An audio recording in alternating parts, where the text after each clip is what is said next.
Lord, pagaanin mo ang mga dinadala ko ngayon. Panginoon, salamat sa mga biyaya o blessings na ibinigay mo sa akin.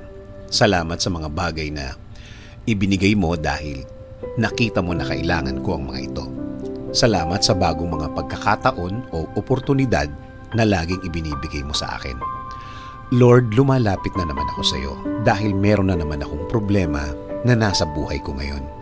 Pinabibigat nito ang aking mga araw, ang lahat ng aking sitwasyon. Apektado na po ang lahat sa akin ngayon. Lord, pagaanin mo ang mga araw ko. Gawin mo akong productive sa mga araw-araw ko. Gawin mo akong mas maraming magawa at mas maraming matapos sa araw na ito.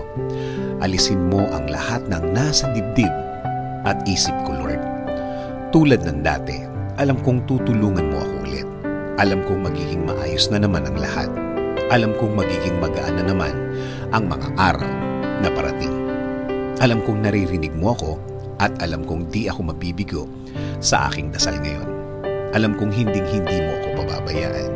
Makikita at mararamdaman ko na ang mga kamay mo sa buhay ko, Lord. Alam kong ipoprovide mo na ang lahat ng tulong na kailangan ko. At tulad ng dati, ilalagay mo na naman sa way ko ang lahat ng bagay na pwedeng makatulong sa akin. Ang mga taong tamang maging impluwensya ko sa aking buhay. Salamat, salamat, Lord. Dahil isinusuko ko na ang lahat. Ibinibigay ko na sa iyo ang lahat, Lord. Bigyan mo ko ng direksyon, bigyan mo ko ng pagpapala, bigyan mo ko ng blessings, Lord.